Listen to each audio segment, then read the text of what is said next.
Hi friends, welcome back to my channel. 44 question. Simon కమిషన్ను ఏ సంవత్సరంలో ఏర్పాటు చేశారు? 1919 చట్ట అమలు తీరును సమీక్షించడానికి 10 సంవత్సరాల తర్వాత చట్టబద్ధమైన కమిషన్ ఏర్పాటు చేస్తామని హామీ ఇవ్వడం జరిగింది. ఈ హామీ మేరకు 1927లో సైమన్ కమిషన్ ఏర్పాటు చేశారు. బ్రిటిష్ వైస్రాయ్ లార్డ్ ఇర్విన్ కాలంలో సర్ జాన్ సైమన్ అధ్యక్షతన 6 మంది ఇతర సభ్యులతో 1919 భారత ప్రభుత్వ చట్టం అమలు మరియు పరిశీలన మరియు నూతన రాజ్యాంగ సంస్కరణలు చేపట్టాల్సిన ఆవశ్యకతపై కన్జర్వేటివ్ పార్టీకి చెందిన బ్రిటిష్ ప్రధాని స్టాన్లీ బాల్విన్ ఈ కమిషన్ను నియమించాడు. నెక్స్ట్, సైమన్ కమిషన్కు ఇంకొక పేరు ఆన్సర్ ఏ వైట్ కమిషన్. సైమన్ కమిషన్ను వైట్ కమిషన్తో పాటు స్టాట్యుటరీ కమిషన్ అని కూడా పిలుస్తారు. ఈ సైమన్ కమిషన్కు పూర్తి చట్టబద్ధత ఉండడం వల్ల దీనిని ఇండియన్ స్టాట్యుటరీ కమిషన్ అని కూడా అంటారు. అలాగే ఈ కమిషన్లో అందరు సభ్యులు ఆంగ్లేయులే కావడం వల్ల దీనిని వైట్ కమిషన్ అని కూడా పిలుస్తారు. నెక్స్ట్, సైమన్ కమిషన్ భారతదేశంలో ఎన్నిసార్లు పర్యటించింది? ఆన్సర్ ఏ 2 సార్లు. 1928 ఫిబ్రవరి 3 నుంచి మార్చి 31 వరకు మొదటిసారి, అలాగే 1928 అక్టోబర్ 11 నుంచి 1929 ఏప్రిల్ 6 వరకు రెండవసారి పర్యటించింది. నెక్స్ట్, నెహ్రూ రిపోర్టు అనగా? సైమన్ కమిషన్లో ఒకరు కూడా భారతీయులు లేనందువల్ల సైమన్ కమిషన్ను భారతదేశాన్ని సందర్శించడానికి ఇండియన్ నేషనల్ కాంగ్రెస్ తీవ్రంగా వ్యతిరేకించింది. దీంతో అందరికీ సమ్మతమైన రాజ్యాంగాన్ని భారతీయులు రూపొందించుకోలేరు అని నాటి భారత రాజ్య కార్యదర్శి బిర్కెన్హెడ్ అవహేళన చేశాడు.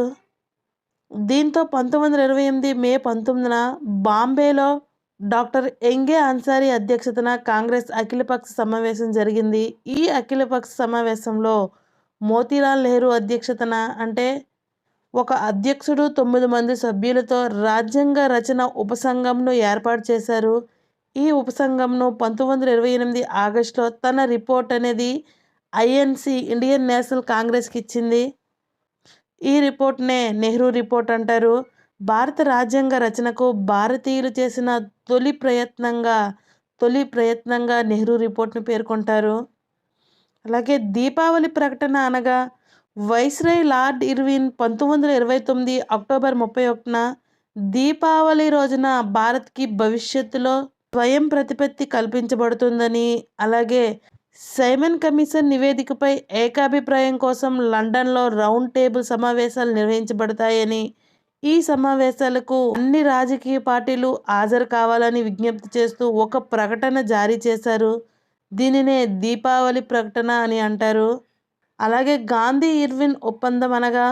1931 మార్చి 5న మొదటి రౌండ్ టేబుల్ సమావేశాన్ని బహిష్కరించిన కాంగ్రెస్ను రెండవ రౌండ్ టేబుల్ సమావేశంలో పాల్గొనేందుకు ఒప్పించడానికి చేసిన ప్రయత్నమే గాంధీ ఇర్విన్ ఒప్పందం అంటారు. ఈ ఒప్పందంలో సర్ తేజ్ బహదూర్, ఎంఆర్ జయకర్ మధ్యవర్తిత్వం వహించారు.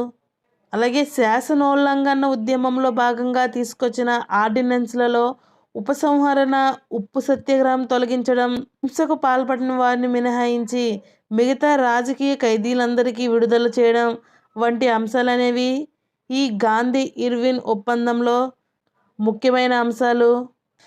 నెక్స్ట్, మొదటి రౌండ్ టేబుల్ సమావేశం ఎప్పుడు జరిగింది? ఆన్సర్ ఏ 1930 నవంబర్ 12 నుంచి 1931 జనవరి 19 వరకు మొదటి రౌండ్ టేబుల్ సమావేశం జరిగింది. నాటి బ్రిటన్ ప్రధాని అయిన రామ్సే మెక్ డొనాల్డ్ అధ్యక్షతన మొదటి రౌండ్ టేబుల్ సమావేశం జరిగింది. ఈ సమావేశానికి 89 మంది ప్రతినిధులు హాజరయ్యారు.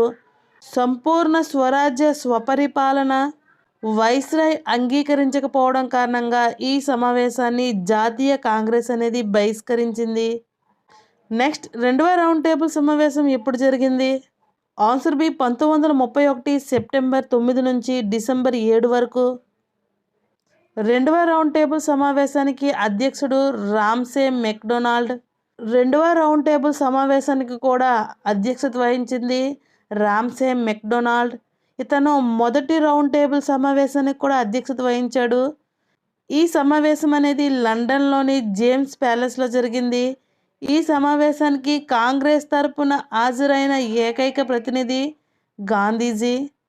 నెక్స్ట్, కమ్యూనల్ అవార్డు అంటే బ్రిటన్ ప్రధాని రామ్సే మెక్డొనాల్డ్ మైనార్టీ వర్గాల ప్రాతినిధ్యానికి సంబంధించి వేసిన ప్రతిపాదనను కమ్యూనల్ అవార్డు అంటారు. దీని ప్రకారం ఇంతకుముందు ముస్లింలు, సిక్కులు, క్రిస్టియన్లు మాత్రమే పరిమితమైన ప్రత్యేక నియోజకవర్గం వర్గాలను షెడ్యూల్ కులాలకు కూడా ప్రతిపాదించారు. దీనికి వ్యతిరేకంగా గాంధీజీ సెప్టెంబర్ 20, 1932లో గాంధీజీ పూణేలోని ఎరవాడు జైలులో నిరాహార దీక్షను కూర్చున్నాడు. దీంతో గాంధీ, అంబేద్కర్ మధ్య రాజీ కోసం మదన్ మోహన్ మాలవ్య, రాజాజీలు ప్రయత్నించి గాంధీ యొక్క నిరాహార దీక్షను విరమింపజేశారు. ఈ విధంగా గాంధీజీ, అంబేద్కర్ మధ్య పూనా ఒప్పందం అనేది జరిగింది.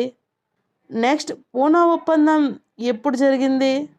ఆససి 1932 సెప్టెంబర్ 24వ తేదీన. ఈ ఒప్పందం ప్రకారం దళితులకు ప్రత్యేక నియోజకవర్గాలకు బదులు సాధారణ నియోజకవర్గాలను ఎక్కువగా కేటాయించడం జరిగింది. ఈ విధంగా కమ్యూనల్ అవార్డు ద్వారా దళితులకు 71 సీట్లు కేటాయించబడితే ఈ ఒప్పందం ద్వారా దళితులకు 147 సీట్లు కేటాయించడం జరిగింది. నెక్స్ట్, 3వ రౌండ్ టేబుల్ సమావేశం ఎప్పుడు జరిగింది? ఆన్సర్ ఏ 1932 నవంబర్ 17 నుంచి డిసెంబర్ 24 వరకు. మొదటి రౌండ్ టేబుల్ సమావేశం 1930 నవంబర్ 12 నుంచి 1931 జనవరి 19 వరకు.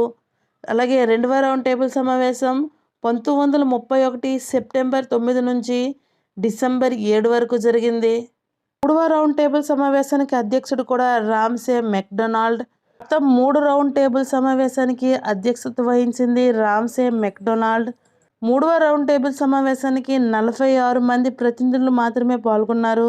ఈ సమావేశంలో కాంగ్రెస్ పార్టీ, లేబర్ పార్టీ పాల్గొనలేదు. ఈ సమావేశం ఫలితంగానే భారత ప్రభుత్వ చట్టం 1935 అనేది రూపుదాల్చింది. నెక్స్ట్, 3 రౌండ్ టేబుల్ సమావేశాలు అంటే మొత్తం రౌండ్ టేబుల్ సమావేశాలకు హాజరైన వ్యక్తి. ఆన్సర్ బి, సి అంబేద్కర్, అలాగే మహమ్మద్ అలీ జిన్నా. నెక్స్ట్ క్వశ్చన్, మొదటి రౌండ్ టేబుల్ సమావేశం, రెండవ రౌండ్ టేబుల్ సమావేశం జరిగేటప్పుడు భారతదేశ వైస్రాయ్ ఎవరు? ఆన్సర్ ఏ లార్డ్ ఇర్విన్. మూడవ రౌండ్ టేబుల్ సమావేశం జరిగేటప్పుడు భారతదేశ వైస్రాయ్ ఎవరు అంటే లార్డ్ వెల్లింగ్టన్. నెక్స్ట్, భారత ప్రభుత్వ చట్టం 1935 ఎప్పుడు అమల్లో వచ్చింది? ఆన్సర్ డి 1937 ఏప్రిల్ 1వ తేదీన. ఈ చట్టం అనేది 1937 ఏప్రిల్ 1 నుంచి ఇది అమల్లో వచ్చింది. ఈ భారత ప్రభుత్వ చట్టం 1935 అనేది 1937 ఏప్రిల్ 1 నుంచి ఇది అమల్లో వచ్చింది. ఈ చట్టం అనేది 1950 జనవరి 26 వరకు అమల్లో ఉంది. నెక్స్ట్, భారత ప్రభుత్వ చట్టం 1935 ప్రకారం నూతనంగా ఏర్పడిన రాష్ట్రాలు. ఆన్సర్ సి, డి ఒరిస్సా, అలాగే సింధ్. నెక్స్ట్, 1937లో భారతదేశం నుంచి బర్మాను వేరు చేసిన చట్టం. ఆన్సర్ డి భారత ప్రభుత్వ చట్టం 1935. నెక్స్ట్, 1935 చట్టం ప్రకారం ఫెడరల్ కోర్టును ఏ సంవత్సరంలో ఏర్పాటు చేశారు? ఆన్సర్ సి 1937వ సంవత్సరంలో ఏర్పాటు చేశారు. ఇది కేంద్ర రాష్ట్రాల మధ్య సమైక్య వివాదాలను పరిష్కరించడానికే ఫెడరల్ కోర్టును ఏర్పాటు చేస్తామని పేర్కొన్నారు. 1937లో ఫెడరల్ కోర్టు అనేది ఏర్పాటు చేశారు. నెక్స్ట్ క్వశ్చన్, ఫెడరల్ కోర్టుకు మొదటి ప్రధాన న్యాయమూర్తిగా పనిచేసిన వారు? ఆన్సర్ ఏ మారిస్ గ్వేయర్. ఈ ఫెడరల్ కోర్టులో ఒక ప్రధాన న్యాయమూర్తి, గరిష్టంగా 6 సాధారణ న్యాయమూర్తులు ఉంటారు. ఫెడరల్ కోర్టు యొక్క తీర్పును ఇంగ్లాండ్లో ఉన్న ప్రీవీ కౌన్సిల్కు అప్పీల్ చేసుకోవచ్చు. అనగా ఫెడరల్ కోర్టు ఇచ్చిన తీర్పు అనేది అంతిమం కాదు. నెక్స్ట్, బ్రిటిష్ వారు భారతదేశంలో రాజ్యాంగ సంస్కరణల కోసం చేసిన చట్టాలలో అతిపెద్ద చట్టం. ఆన్సర్ బి భారత ప్రభుత్వ చట్టం 1935 అనేది బ్రిటిష్ రాజ్యాంగంలో అతి పెద్ద చట్టం. నెక్స్ట్, భారత రాజ్యాంగాన్ని ఏ చట్టం యొక్క నమూనాగా లేదా మాతృకగా ఫోటోకాపీగా పేర్కొంటారు? ఆన్సర్ ఏ 1935 భారత ప్రభుత్వ చట్టం. నెక్స్ట్, ఆగస్టు ప్రతిపాదన అనగా? భారత జాతీయ కాంగ్రెస్ పూనా తీర్మానానికి స్పందిస్తూ లార్డ్ లిన్లిత్గో క్రీస్తు శకం 1940 ఆగస్టు 8న ఒక ప్రతిపాదన చేశారు. దీనినే ఆగస్టు ప్రతిపాదన అంటారు. రెండవ ప్రపంచ యుద్ధానంతరం ఇండియాకు అధినేత ప్రతిపత్తి కల్పించడం, అలాగే భారతదేశంలో ఉన్న అన్ని రాజకీయ పార్టీలు కలిసి ఒక యుద్ధ సలహా మండలిని ఏర్పడి భారత ఆర్మీని రెండవ ప్రపంచ యుద్ధంలో బ్రిటన్ తరపున పాల్గొనే విధంగా ఒప్పించాలి. దీనిని 1940 ఆగస్టు 21న జాతీయ కాంగ్రెస్ వర్కింగ్ కమిటీ వార్ధాలో సమావేశమై ఆగస్టు ప్రతిపాదన అనేది తిరస్కరించింది. నెక్స్ట్, రెండవ ప్రపంచ యుద్ధం ఎప్పుడు జరిగింది? ఆన్సర్ ఏ 1939 నుంచి 45.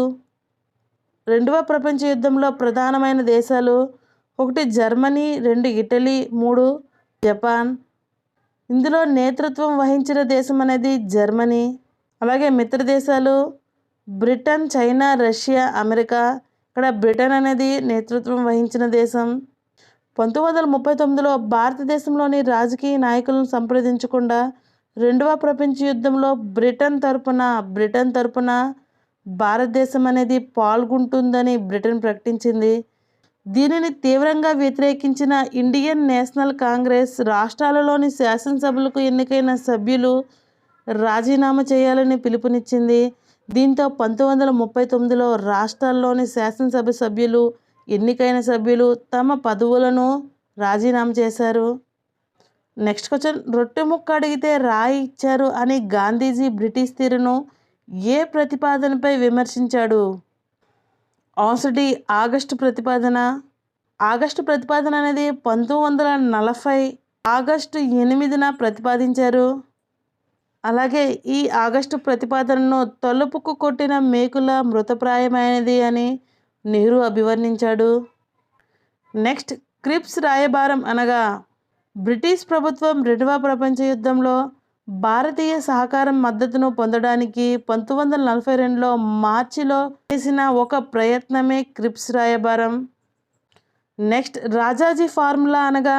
1944లో తాత్కాలిక ప్రభుత్వం ఏర్పాటును సంబంధించి ఇండియన్ నేషనల్ కాంగ్రెస్ అలాగే ముస్లిం లీగ్ల మధ్య రాజకీయ ప్రతిష్టంభనను పరిష్కరించడానికి సి రాజగోపాలాచారి ఒక ప్రణాళికను ది వే అవుట్ అనే పేరుతో ఒక పాంప్లెట్ రూపంలో విడుదల చేశారు. దీనిని రాజాజీ ఫార్ములా లేదా సిఆర్ ఫార్ములా అని పిలుస్తారు. ఈ ఫార్ములాను INC Indian national Congress, Muslim League వ్యతిరేకించగా గాంధీజీ ప్రశంసించాడు. నెక్స్ట్ క్వశ్చన్, వేవెల్ ప్రణాళిక అనగా? 1945లో భారత వైస్రాయ్ లార్డ్ వేవెల్ కొన్ని అధికారాలను భారత్కు బదిలీ చేయడానికి రూపొందించిన ప్రణాళికను వేవెల్ ప్రణాళిక అంటారు. Next question, cabinet mission plan అనగా? 1945 జూలై 5న బ్రిటన్ ఎన్నికలు అనేవి జరిగాయి. ఈ బ్రిటన్ ఎన్నికలలో లేబర్ పార్టీ గెలిచి క్లైమెంట్ అట్లీ ప్రధానమంత్రిగా ఎన్నికయ్యారు. 1946 మే 16న బ్రిటన్ దిగువ సభ అయిన హౌస్ ఆఫ్ కామన్స్లో భారతదేశాన్ని త్వరితగతిన అధికార మార్పిడి చేయడానికి మరియు స్వతంత్రం ఇవ్వడానికి 3 మంత్రులతో కూడిన ఒక కమిటీని భారతదేశానికి పంపిస్తామని ప్రకటించారు. 1946 మార్చి 24న లేబర్ పార్టీకి చెందిన బ్రిటన్ ప్రధాని క్లెమెంట్ అట్లీ తన క్యాబినెట్ మంత్రివర్గ సభ్యులతో భారత్కు రాయబారం పంపించాడు. కావున దీనిని క్యాబినెట్ మిషన్ అంటారు. క్యాబినెట్ మిషన్కు అధ్యక్షత వహించినది లార్డ్ పెథిక్స్ లారెన్స్. నెక్స్ట్ క్వశ్చన్, తాత్కాలిక ప్రభుత్వం. క్యాబినెట్ మిషన్ ప్లాన్ సూచనల ఆధారంగా కేంద్రంలో 1946 సెప్టెంబర్ 2న 9 మంది ప్రారంభంలో, ఆ తర్వాత 1946 అక్టోబర్ 29న 5 మంది, మొత్తం 9+5 14 మంది మంత్రులతో తాత్కాలిక సంకీర్ణ ప్రభుత్వం ఏర్పాటు చేశారు. దీనికి వేవెల్ అధ్యక్షులు. క్యాబినెట్ మిషన్లో 14 మంది సభ్యులు ఎవరు అంటే జవహర్లాల్ నెహ్రూ, వల్లభాయ్ పటేల్, బలదేవ్ సింగ్, జాన్ ముత్తై, అలాగే రాజగోపాలాచారి, రాజేంద్ర ప్రసాద్, అరుణ అసఫ్ అలీ, బాబు జగజ్జీవన్ రావు, సిహెచ్ బాబా, లియాఖత్ అలీ ఖాన్, చుండ్రిగర్, అబ్దుల్ రబ్ రిస్తర్, గజనఫర్ అలీఖాన్, జోగేంద్రనాథ్ మండల్ 14 మంది తాత్కాలిక ప్రభుత్వం ఏర్పాటు చేయడానికి క్యాబినెట్ మిషన్లో గల సభ్యులు. నెక్స్ట్, లార్డ్ అట్లీ ప్రకటన. బ్రిటన్ ప్రధాని లార్డ్ క్లైమెట్ అట్లీ 1947లో ఫిబ్రవరి 20న కామన్స్ సభలో 1948 జూన్ 30లోగా భారతదేశంలో నుండి వైదొలుగుతామని ప్రకటించాడు. దీనినే అట్లీ ప్రకటన అంటారు. Next, mount బాటన్ plan. 1947 మార్చిలో భారతదేశానికి 34వ మరియు చివరి గవర్నర్ జనరల్గా మౌంట్ బాటన్ వచ్చాడు. కాంగ్రెస్ మరియు ముస్లిం లీగ్ల మధ్య సయోధ్య కుదర్చడం సాధ్యం కాదని, దేశ విభజన ఒక్కటే పరిష్కారమని భావించి విభజన ప్రణాళికలను మౌంట్ బాటన్ తయారు చేశాడు. దీనిలో భాగంగా బ్రిటిష్ ఇండియాను పాకిస్తాన్ మరియు ఇండియన్ యూనియన్ లాగా విభజించడం జరిగింది. నెక్స్ట్, భారత స్వాతంత్ర చట్టం 1947 అంటే మౌంట్ బాటన్ ప్రణాళికలను యథాతథంగా ఆమోదించి భారత స్వాతంత్ర బిల్లు పేరుతో బ్రిటిష్ పార్లమెంట్ అనేది 1947 జూలై 4న ప్రవేశపెట్టగా పార్లమెంట్ అనేది ఆమోదించింది. ఈ బిల్లు 1947 జూలై 18న అప్పటి బ్రిటిష్ చక్రవర్తి జార్జ్ 6 ఆమోద ముద్రతో చట్టమైంది. ఇది ఆగస్టు 15 నుండి అమల్లో వచ్చింది.